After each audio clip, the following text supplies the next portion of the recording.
Hi, my name is Jamie, and this is video number 4 in a series of videos that I'm doing about my experiences with astral projection, out-of-body experiences, and lucid dreaming. So there are 3 videos prior to this if you want to check them out. Where we had left off was basically that I had had my first projection to a location, and it was it was incredible, and I'll never forget it. And so this video is really going to fast forward a couple of years, just to kind of throw this story in there. It doesn't necessarily fit the bill for the 3 categories, but I personally believe that it's a little bit more of a spectrum, these things, and I tend to prefer the phrase altered states. But that's just my little caveat for today's story. So I also wanted to preface this video with saying that I've had a ton of experiences, more than just 10 or 12, and I never once have been scared beyond it being so real and just being shocked.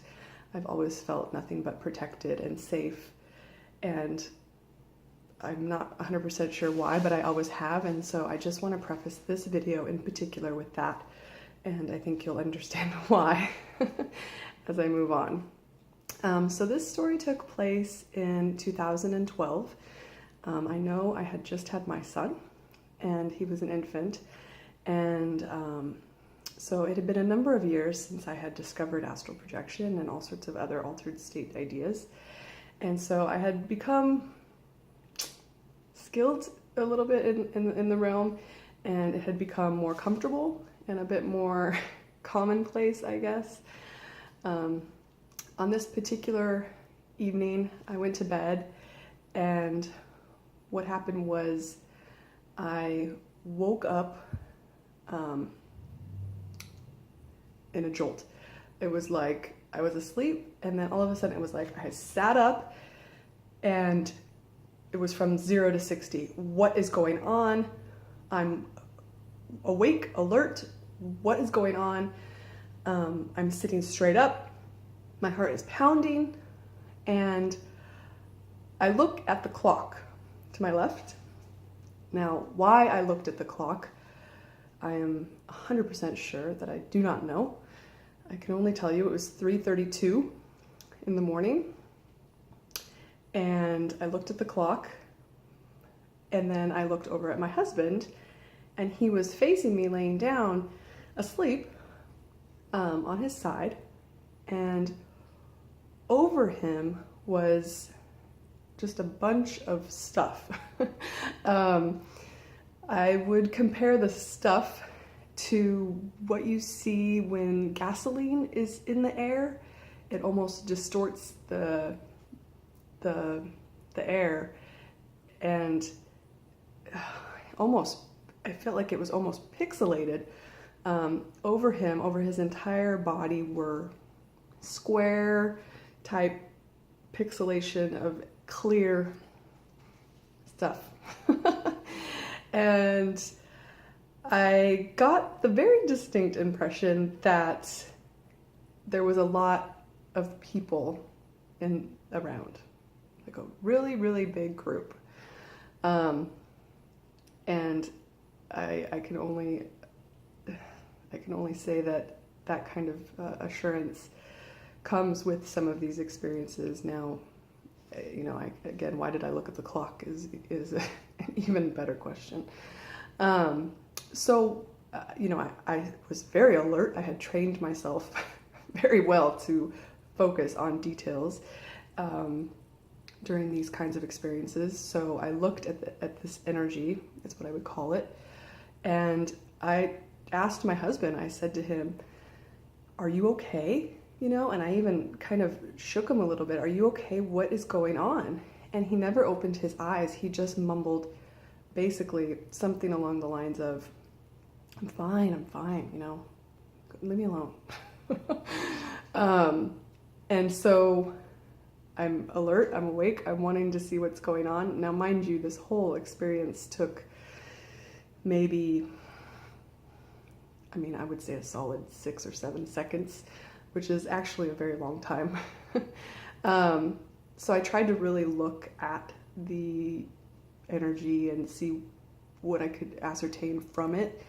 And I could probably spend a whole video describing what I saw, but I mean, the details here are not necessarily important. But then what happened was I got tired. Now, from my previous videos, you'll know that during these experiences, a whole host of things will take place, but most of the time I get very tired and I just sort of go back to bed. But sometimes I don't. Sometimes I stay awake after.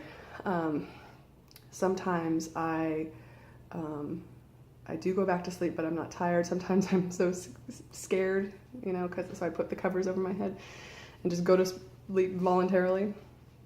But on this instance, I started getting tired, and I remember very viscerally I was saying no. And I said, I'm not going to get tired. And I remember actually trying to hold my eyes open. And I can only assure you that after that experience, I realized that sometimes we get tired after experiences for maybe whatever reason. But on that particular experience, I can only tell you that I was put to sleep, which is not necessarily a comforting idea, but at the same time, that's why I preface this video with sharing that I always have felt very comforted and safe. So anyways, I was put to sleep. That I know for sure. And what happened next was I woke up and my husband was in the closet in the hallway, which is where we keep a lot of like just linens and blankets and stuff. And he was getting a ton of blankets. And I looked at the clock. At that point, it wasn't like a dramatic looking at the clock. I was like, what time is it? And it was about 4:30.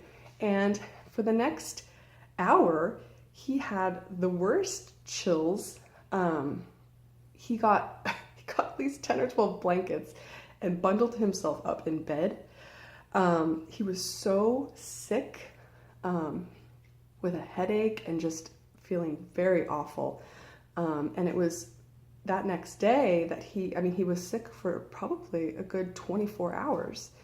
That next day, I remember sitting at the counter and asking him, what's going on? Are you okay? And he didn't even really know what to think about it. I mean, you're probably asking if I had told him about what I saw. And at this point in our journey as a couple, I knew that information wouldn't necessarily do good or bad for him. And so I have since told him, and he has a selective memory about some of it. But nonetheless, I didn't tell him. And I had put 2 and 2 together almost instantly. And it was him when he was sitting at the counter that next morning, and he told me that he was debating on going to the emergency room or urgent care.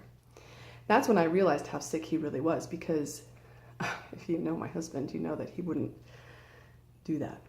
It takes a lot for him to do that. And so he mentioned that he wanted to stick his head in the blender, and he was just very, very sick. And it took a day or maybe a day and a half for him to get better. And it never really amounted to anything. It wasn't like, he ever really had any kind of strong cold symptoms or anything. It was just very bizarre. And in a lot of ways, it's not bizarre because of what I had seen. And that's pretty much the end of this story. But I will tell you, I have no idea what it was. And I'm left with a lot of questions, of course. But again, I'm always going to be curious and open-minded. And again, I feel nothing but protected. So I would hate for these videos to ever sway anybody from practicing these kinds of things, because in my opinion, they are, at least in my experience, they are the most eye-opening and life-changing experiences of my entire life. And I wouldn't change a single one for a minute. So anyways, that's my story for video number 4. The next few videos are going to go back and kind of trace more of my projection experiences and experiences that I had when lucid dreaming, which I think are pretty interesting. So thank you so much for listening, and please subscribe if you would like to hear more, and I will talk to you soon.